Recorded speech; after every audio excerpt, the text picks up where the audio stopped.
Hello, fabulous students. We've got a lot of stuff to cover today, but actually I want to start with this bell work problem. Um, will you please factor x to the third plus x squared minus 4x minus 4? Because I'm thinking of a polynomial like that. And I know that if I can get this into factors, I can think about bounces and wiggles and passing through, and it's pretty easy to graph a polynomial once I have it in factored form. So, pause the video, factor this up, come back in a minute. Welcome back. So, this is four terms, and we learned in Algebra Basics that with four terms we can try grouping in pairs. From the first pair, I can pull out an x squared, and when I divide this by x squared, right, it's x to the third over x squared, which is x to the 3 minus 2, or x to the 1. So I'm going to have an x left over here. And when I divide x squared by x squared, I do not get 0. X squared divided by x squared is x to the 2 minus 2, which is x to the 0, which is 1. Okay, so I'm going to get a 1 because x squared divided by x squared is kind of like that, dividing a number by itself. So we have a plus 1 here. Please don't lose that. What can I factor out of both of these? Well, a negative 4 looks good, and that'll also leave me with x plus 1. I still see two terms here. They have a common factor, so let's pull out that x plus 1. And what are we left with? An x squared here and a minus 4 here. But we've been through Algebra Basics, and we recognize that as a difference of squares. It's x minus 2, x plus 2. And don't forget this x plus 1. So here's our factored form. And we know, since all of these have a multiplicity of 1, we can just pass through on each of them. So it's a positive x to the third. That means I'm going this way. And I always think it's good form to label the y-intercept. And the y-intercept here, when I put zeros in for x's, is 0, negative 4. Okay, so we've been seeing that if we can get it in factored form, then things work out pretty fast for graphing after that. And that's going to be an important skill moving forward for us. So how about this one? Y equals x to the third minus 2x squared minus 5x plus 6. Well, if I try grouping it in pairs, I run into this issue where there's nothing I can factor out of here that's going to leave me with the same x minus 2. So I'm going to need something new. I'm going to need a new approach to this because factoring by grouping is suddenly going to stop working or not be as effective as it used to be. And the talent that we need now has to do, remember, factoring is a type of dividing. So instead of GCF, what we're going to be doing is we're going to actually be doing some long division and then synthetic division. And today we're also going to talk about the factor theorem and the remainder theorem. And perhaps then, once we've done that, we can talk a little bit about synthetic substitution. Oh my goodness, synthetic is almost as fast as using a calculator. In fact, sometimes it's faster if I have to get my calculator out. All right, so let's go. Long division. Okay, well, what do you remember about long division? Well, I remember from long division that if I have 3 into 17, I say, what do I have to multiply this by to turn it into that? Well, I can't find something directly, but I can say, well, if I multiply by 5, I can have 15, and then I subtract, and I do that subtraction, I'm left with 2, and there would be my decimal point, but, you know, now I'm going to bring down some zeros and say, 3, what do I have to multiply 3 by to get this? So close to 7, but no. So I'm going to go with 6. then 6 times 3 is 18. And again, I'm going to subtract, and I'm going to get another 2, and I'm going to bring down another 0, and I'm going to get another 6, and so we could just say that, okay? Now we could also write this experience up this way. We could say 3 times 5 2/3, because that's what this is, equals 17. And this is the divisor. This is the quotient. And so here's our divisor on the outside. Here's our quotient up top. That's the answer to a division problem. And this thing is the dividend. Okay.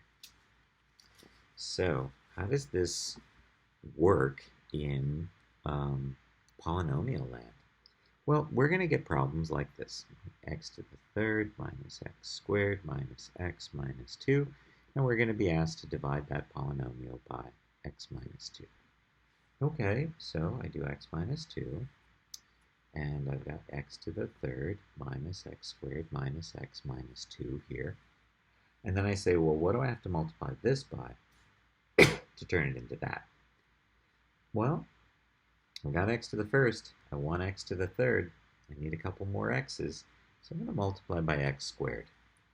X squared times x makes x to the third. But I also have to distribute this x squared to this minus 2. And that will give me minus 2x squared. Remember, in long division, we're subtracting. X to the third minus x to the third, those cancel out. Here I have negative x squared minus a minus 2x squared. That's going to be negative x squared plus 2x squared. And so when I do that, I'm going to end up with x squared.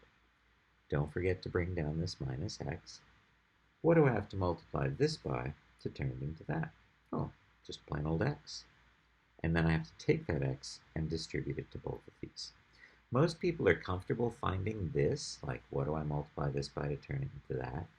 But I see a lot of people struggling to remember that then once they found that, not only do they multiply it by this, but they also have to distribute to that. So we're going to have x squared minus 2x, and I'm going to subtract. And I have negative x minus a minus x. That's negative x plus 2x, and that's going to be x minus 2.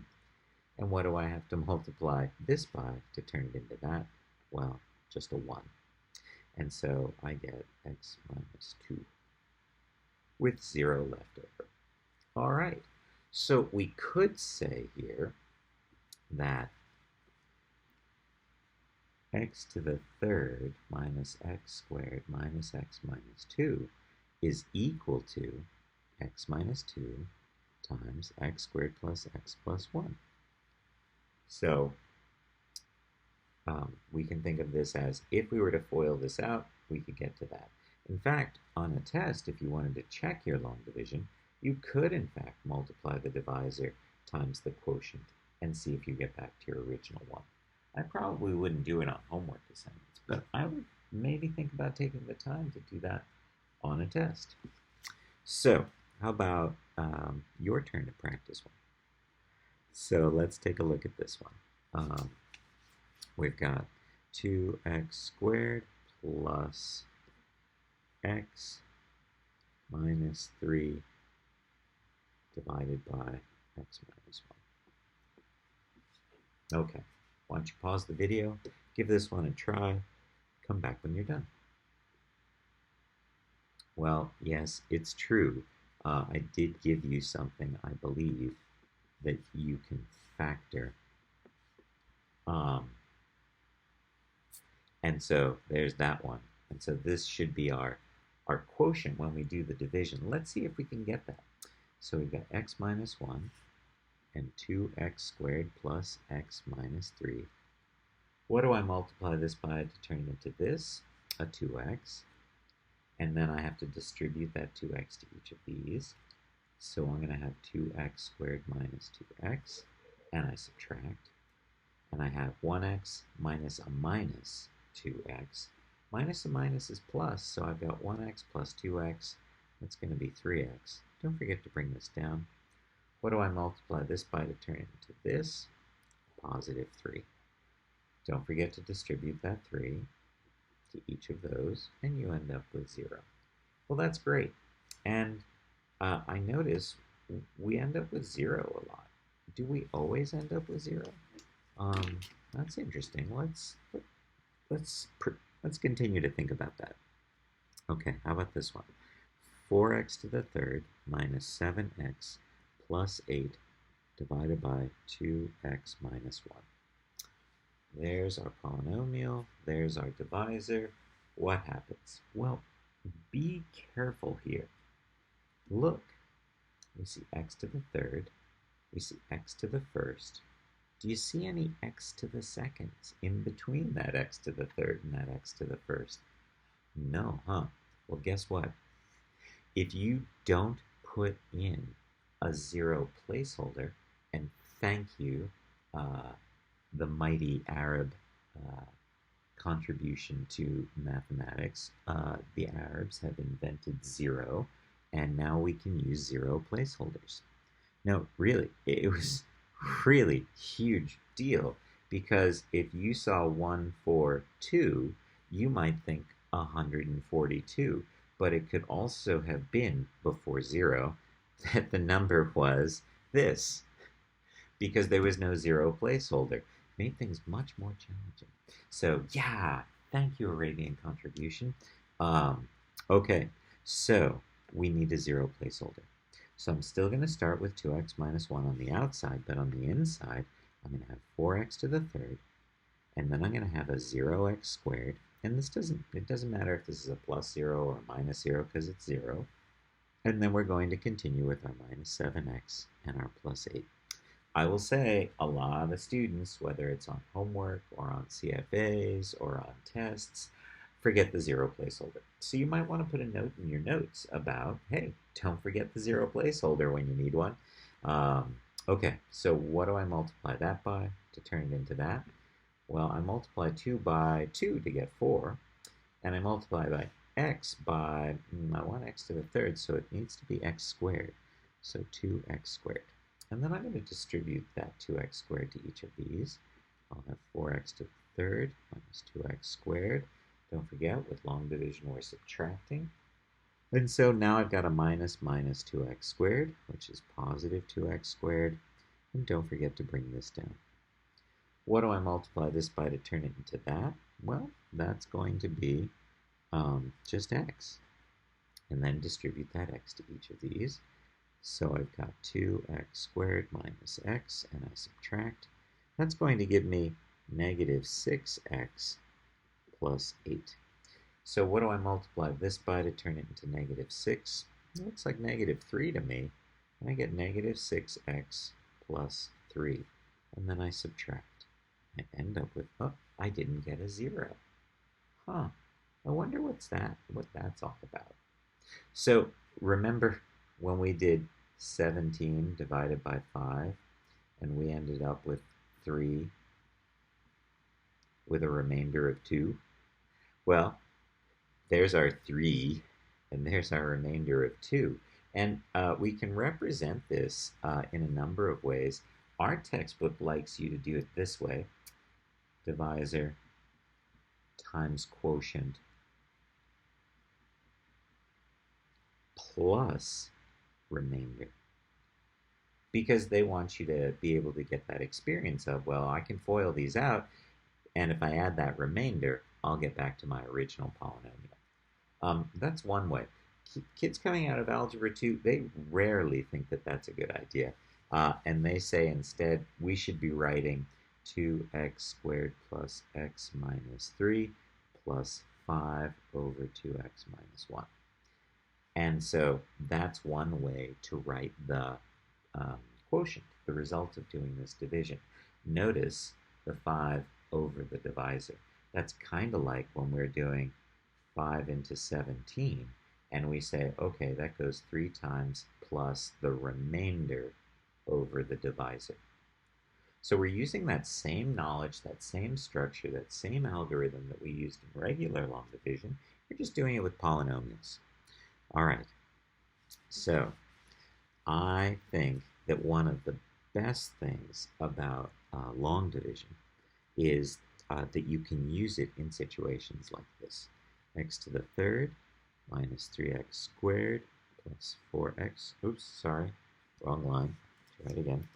It's x to the third plus 5x squared plus 5x minus 3 divided by x squared plus 3x minus 1. So all this stuff divided by that stuff. All right, well, x squared plus 3x minus 1. X to the third plus 5x squared plus 5x minus 3. Look, 3, 2, 1, x to the 0. So we don't need a 0 placeholder here, but it's good to be thinking about those when you set this up. All right, so what do I multiply this by to turn it into this? Well, just x. And then I have to distribute that x to each of these things. I'll have x to the third plus 3x squared minus x, and I subtract. 5x squared minus 3x squared is going to be 2x squared. 5x minus a minus x is going to be plus 6x. And don't forget to bring that down. So now what do I have to multiply this by to turn it into this? Well, there's the x squared. I just need the 2. So I'm going to say 2. I have to distribute that 2 to each of these things. So I'm going to have 2x to the second plus 6x minus 2, because negative 1 times positive 2. And then I subtract. Well, these cancel and these cancel. I get a remainder of negative 1. Okay. So this, this is pretty powerful. It helps me break polynomials up. But remember, I'm looking for factors, and I don't see factors yet. I mean, I guess maybe that's why the book wants me to think about writing these things as divisor times quotient plus the remainder. But that, no, I don't, like, okay, there's factors, but what the hell do I do with that? So yeah, I think there's a little more to it. Also, this is very time consuming, it's very labor intensive. And so I'll say, because most people who love math are really lazy and don't want to spend their life doing these calculations, we need to think about you know, um, what sort of improvement could be made to this process. And so that's what we had in the 1800s with synthetic division. Synthetic division strips away most of the symbols so that we're physically doing less writing. We're also sort of doing some sort of deconstruction of that long division algorithm. It's very powerful uh, magic that we're casting here when we're just going to go away from those polynomials, which are symbolic representation, to an even more stripped bare symbolic representation. Here, I'll show you what I mean. So let's say we want to do this problem. 2x to the third minus 7x squared minus x minus 12, and I want to divide that by x minus 4, okay? And we've seen this, like this goes on the outside, this goes under the division symbol, which, yeah, I don't know the name for that one. Let's call it the division cave, because it goes in there. Hi, little division cave. Okay, so, but this is what synthetic division does. Instead of using the factor, like long division does, synthetic division uses the 0. And by 0, I'm talking x-intercept. So I have to set this factor equal to 0. And I get x equals 4. So with synthetic division, I'm not using all that. I'm just using that 4. Now, look, another different symbol. Across here, we strip out all of these x's. And all we're going to do is keep the coefficients. Don't lose the signs, though. Right? This is negative 1x minus 12. So, synthetic division setup. We bring down the 2. We have to start this somehow. Then we're going to take this divisor and multiply it by that 2 and put that answer here. And remember, while long division is subtracting, synthetic division is adding. So I get 1. And again, I multiply these together and I put the answer here. And then I add these, and then I multiply these together and I put the answer here. And then I add these. Okay? So this is our quotient. But remember, we've stripped out all the x's to do this work so there'd be less writing. But now we have to put them back. And this is x to the third, and we divided it by x to the first. X to the third divided by x to the first is going to be x to the second. This is now not just 2, but 2x to the second. And this is 1x to the first plus 3. What happens is when we do that synthetic division, we're going to decrease the degree of the polynomial by 1. We went from a third degree polynomial to a second degree polynomial. Okay? All right. So that was synthetic division. You know, when you get comfortable with it, 4, 2, negative 7, negative 1, negative 12, it can go pretty fast. And then you just have to remember to rebuild your polynomial. Okay? So synthetic division is much faster than long division, and I love it. There is a problem, though. Synthetic division does have some drawbacks or some limitations. For example, remember this problem that we did a few moments ago with long division, where we said x to the third plus 5x squared plus 5x minus 3 divided by x squared plus 3x minus 1? Yeah, can't do that with synthetic division. Remember, we had to take that factor, x minus 4, and set it equal to 0 to get x equals 4. So only linear things, only linear factors, none of these quadratic factors. And that's definitely a limitation. I can't do this problem with synthetic division.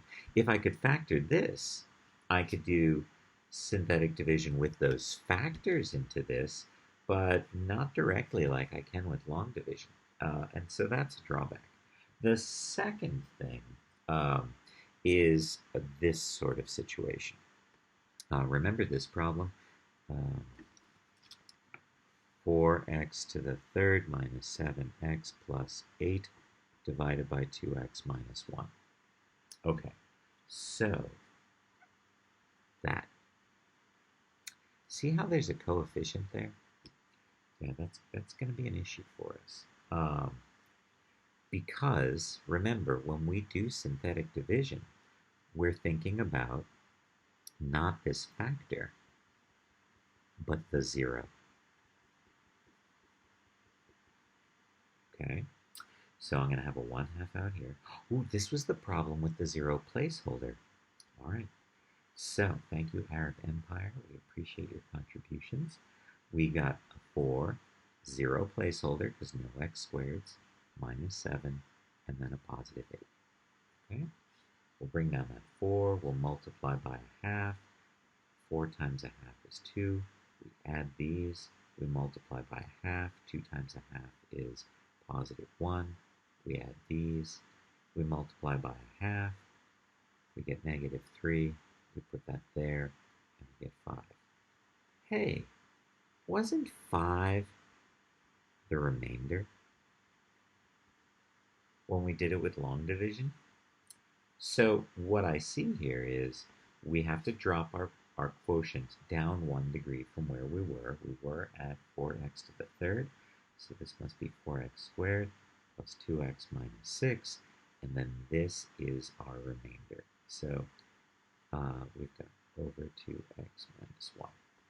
All right, so we can definitely enjoy nice, fast synthetic division, but we are going to run into some challenges. Oh, by the way, we haven't actually got to the challenge of this yet, but we'll come back to that in a little bit. And you'll see and you'll say, oh no. All right. So I'm wondering, have you noticed anything about the remainder?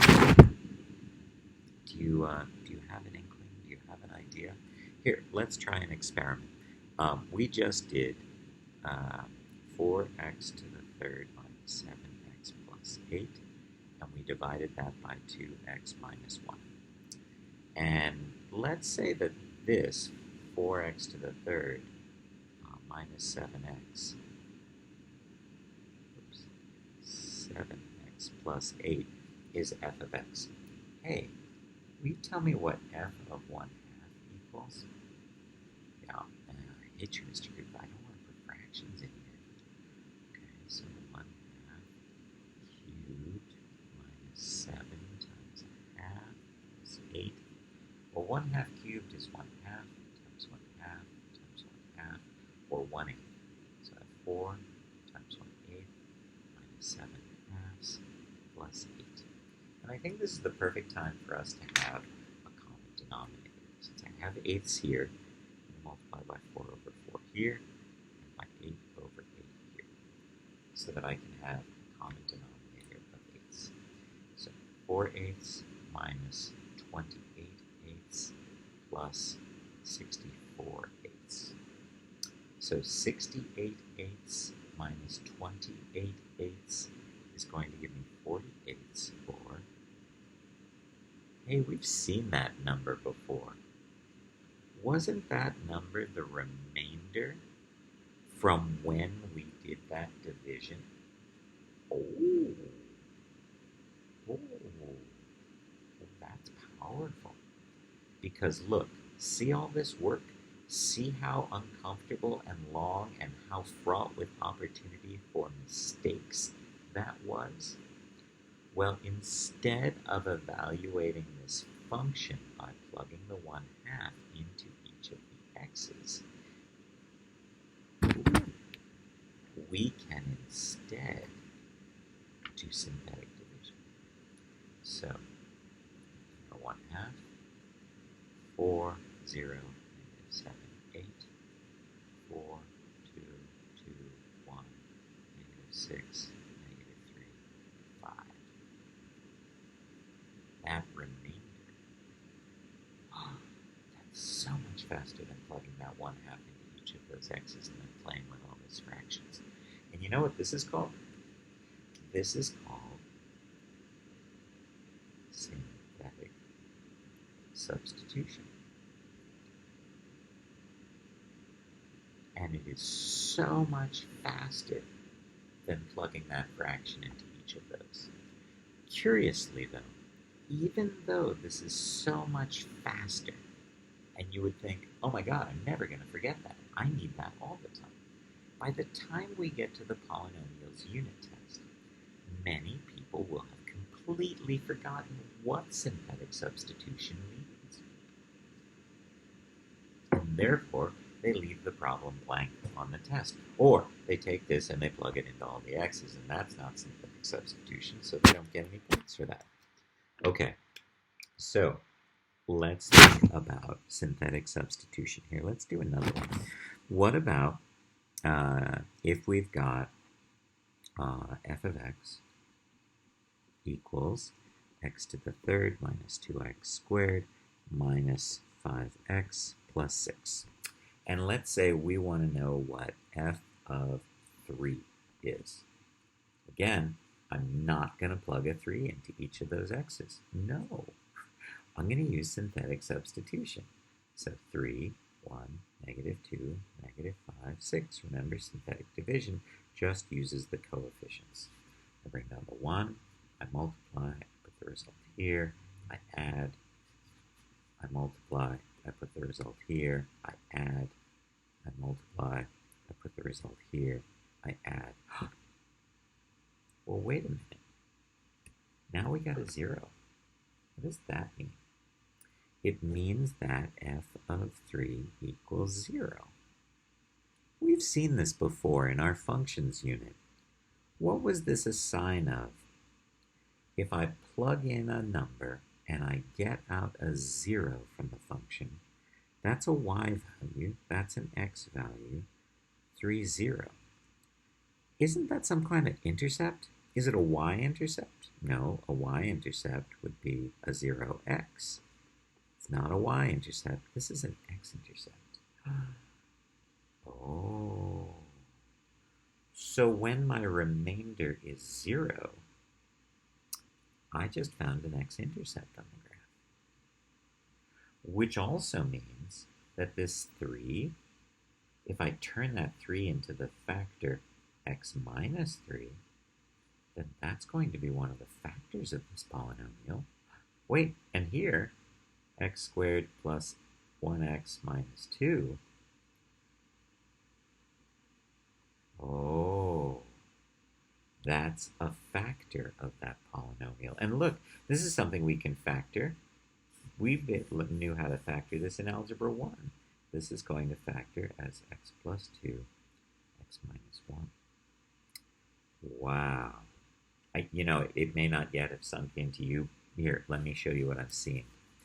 I'm seeing that if we have this f of x, x to the third minus 2x squared minus 5x plus 6, and I have to evaluate that function at some point, let's say negative 1, that I could do this. And it's 2, negative 1 squared minus 5 times negative 1 plus 6. Oh my goodness, how many opportunities for sign mistakes do we have there?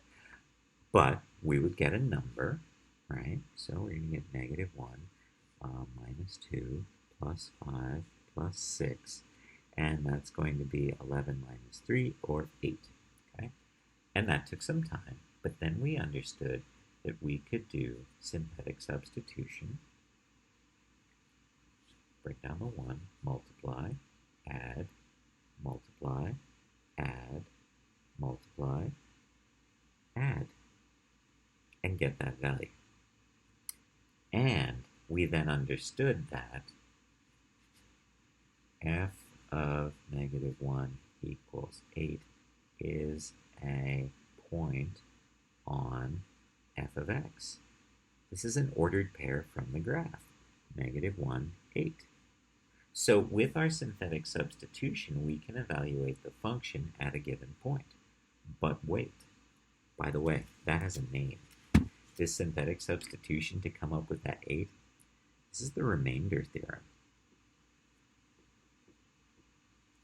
The remainder theorem says if you plug in some value into that f of x, and you think about doing some division on that f of x, that remainder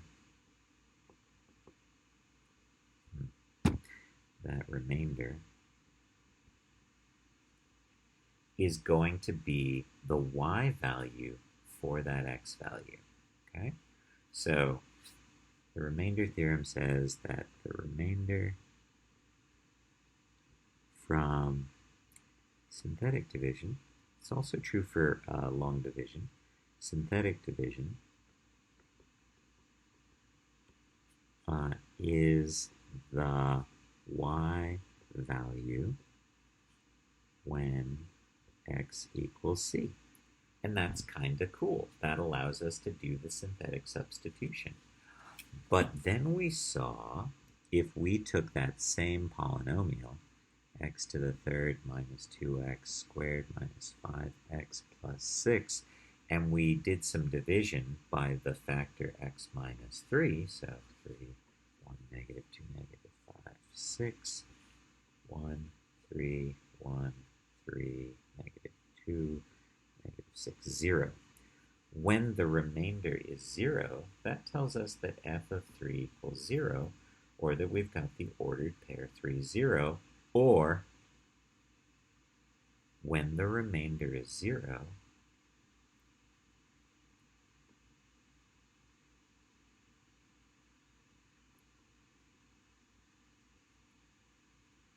your divisor is an x-intercept. This is an x-intercept on that graph. So remainder is the y value on the function for that x value. When that remainder is 0, you know that this number over here is going to be an x-intercept. And if you can find the x-intercept, you can go backwards and turn that into a factor, which is why this is called the factor theorem. When the remainder is 0, your divisor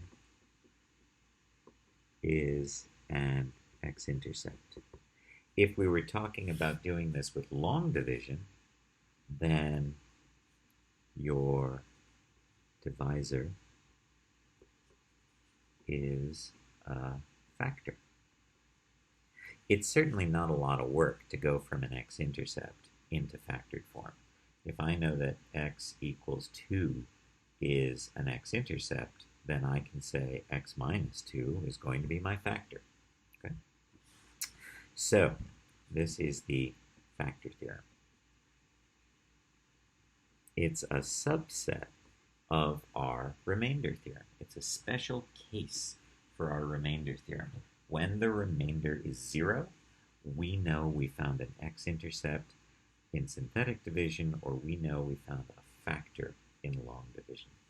And we really are looking for those factors. Remember, we said that if we could get a polynomial into factored form, it's not so hard for us to graph this and to put on that y-intercept by putting zeros in here for all the x's. Right? That's really fast.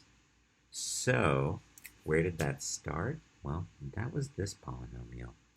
X to the third minus 2x squared minus 5x plus 6. And when we divided here by x minus 3 with long division, or with x equals 3 with synthetic division, we were able to break this up because the remainder from doing that division was 0. Here, let's take a look. So 3, 1, negative 2, negative 5, 6, 1. Putting that down first. 3, 1, 3, negative 2, negative 6, 0.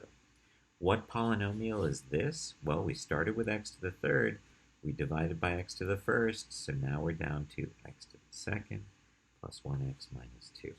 And this quadratic trinomial is often very easy to factor. We've got x plus 2 and x minus 1. Now, this isn't the completely factored form, right? Because x times x is x squared, and this is x to the third. So be very careful. This is factored version of our quotient. But if we want to break this down into factors, don't forget this one as well. And there's our factored form. Okay? So we're going to be practicing this a bunch over the next few days. Will you tell me, is x plus 4 a factor of f of x equals 3x to the fourth plus 2x to the third minus 5? Okay? My question is x plus 4 a factor of this? Pause the video, give it some thought, try something out, and come back after you've thought about it for a little bit. We know the factor theorem. We know the remainder theorem. This is not enough to factor that without using long or synthetic division. So, yeah, let me know. Okay, welcome back. So, we could do it this way. X plus 4 to 3x to the fourth plus 2x to the third. Hey, do you see any x squareds? Don't forget the 0 placeholder. Do you see any x to the firsts? Don't forget the 0 placeholder. Minus 5. Okay, so what do I have to multiply this by to turn it into that? 3x to, let's change colors because that's a little close. So I'm going to say that's 3x to the third.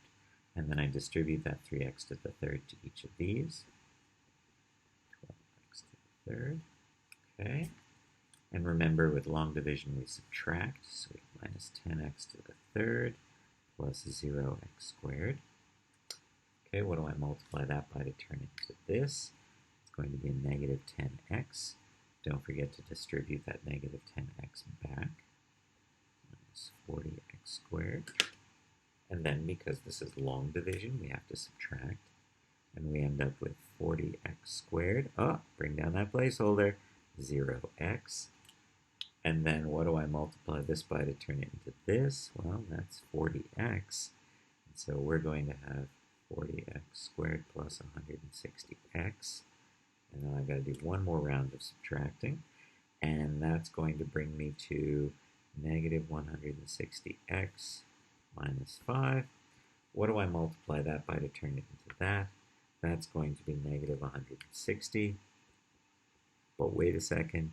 160 times 4 doesn't look like that. I don't think I'm going to get a remainder of 0. And the factor theorem says I have to have a remainder of 0. Oh my god, that took so much time in writing. So let's think about it with synthetic division. Remember, with synthetic division, we don't use the factor. We use the x-intercept. X plus 4 equals 0. And so we're going to use x equals negative 4. We still need the 0 placeholders for 0x squared and 0x to the first, but this should go a lot faster. Oh, there's that negative 10. Ooh, positive 40. Oh, negative 160. And now we're going to multiply again, and we're going to get positive 640, and 635 is our remainder. So, what does that remainder tell us? Well, according to the factor theorem, the remainder has to be 0 for this to be a factor. The remainder is definitely not 0. So what does the remainder theorem tell us? Well, the remainder theorem tells us that when we get this remainder, this is the y value on f of x at that x value, that we found this ordered pair on our graph, okay? So that's what we're talking about with factor theorem and remainder theorem and synthetic substitution. Synthetic substitution, wicked fast for finding a y value when you have to plug in an x value. And if that remainder is 0, then you know you found an x-intercept, or if you're doing long division, a factor of that polynomial. Okay, last thing I want to talk about today is same sort of long and synthetic division, but I want to broach this uncomfortable talk. So this time f of x looks like 3x to the fourth minus 2x to the third minus 12x squared plus 6x plus 9. And here's what I know. I can't use grouping on that. So I'm going to give you some divisors. Ready? Yeah. Radicals. No, really. I want to do synthetic division with radicals. I even want to use complex numbers, but for right now we can use radicals. Okay? So root 3, 3 minus 2 minus 12, 6, 9. All right. In fact, I'm going to push that over here and push that over here, so I have a little more space with each of these.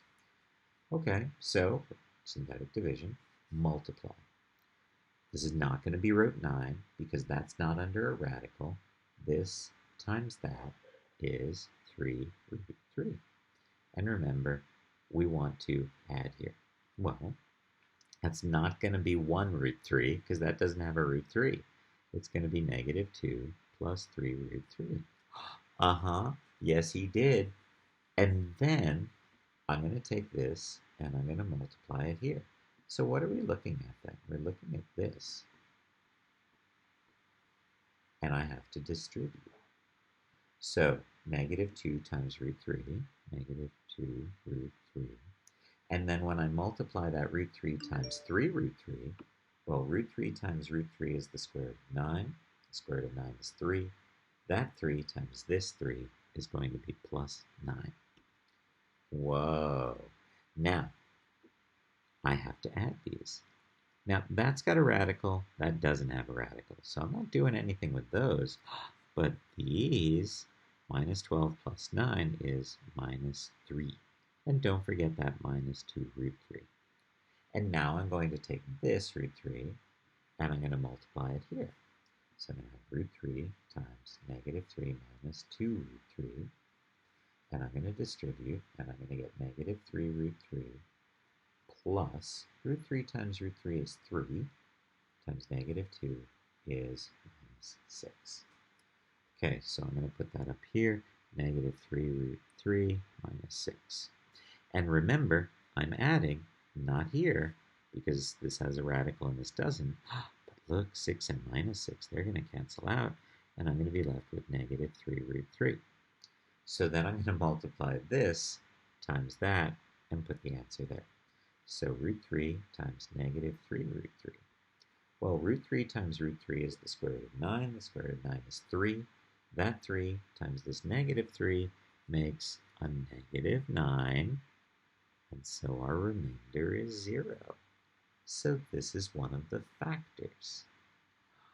Nice. But wait, didn't I say I also wanted to do positive root 3? Yeah, I do, but I'm not going to start at the beginning again. I'm going to go with negative root 3 here. If I start at the beginning again, I went from a fourth degree polynomial to a third degree polynomial. If I take this one out and put this one in, I'm still going to go from a fourth degree polynomial to a third degree polynomial. But what I'm setting myself up for is I went from a fourth degree to a third degree, and now when I do this again, I'm going to go from a third degree to a second degree, and I bet I can factor that second degree polynomial with the factoring skills I learned in Algebra 1 that we reviewed in our Algebra Basics unit. So, let's go. Bring down the 3, multiply, add, plus 3 root 3 minus 3 root 3, those cancel, add negative 2, multiply, negative times negative is positive, 2 root 3. Whoa, and these cancel, and bring down that negative 3. Negative root 3 times negative 3 is going to give me positive 3 root 3, and I add, and I get 0. And so what polynomial is this? Well, this was fourth degree, this was third degree, so this must be second degree. And then I have a chance at factoring this, which is kind of exciting. At the very least, I could use the quadratic formula. X equals negative b plus or minus square root b squared minus 4ac all over 2a to find the x-intercepts from this. It's not looking factorable to me. No, so quadratic formula it is. But I do know that these are x-intercepts of this because my remainder was 0. In fact, what I want to remind you of is something that I'd like to think you learned in Algebra 2, that irrational roots, they're timid woodland creatures, always travel in conjugate pairs. So if you've got negative root 3, then you know you've got its buddy, positive root 3. Okay, so irrational roots. This is an irrational number. Irrational roots always travel in conjugate pairs. It turns out also that complex numbers of the form 3 plus 2i, yes, these can be intercepts as well. Of course, they're imaginary, so you only get imaginary intercepts, but we could use those to build our factored form. And these always travel in conjugate pairs. So if you have this one, you've also got that one. And knowing things like that can help us take and break down a fourth degree polynomial into something much more manageable, like a second or first degree polynomial. All right, so I think we've gone through a lot of stuff here. We talked about long division and synthetic division. Remember, with long, you're subtracting. With synthetic, you're always adding. Synthetic division is wicked fast, but synthetic division can only work with linear factors, right? I've got to have this kind of thing and not this kind of thing. If I'm going to divide by this, I got to use long division. We talked about the remainder theorem that said whatever the remainder is from your synthetic division, that's going to be the value of the function at that x point. So whatever you divided by, the number you get out is the y value on the function there. So synthetic substitution is amazingly useful. And then we also learned that if our remainder was 0, that this is now one of the x-intercepts, and so we've found a factor, x minus c is a factor of f of x. Okie doke. Well, if you have any questions, please reach out to me on and let me know what they are, and I will help you with them. And I look forward to seeing you in class. Take care, everyone.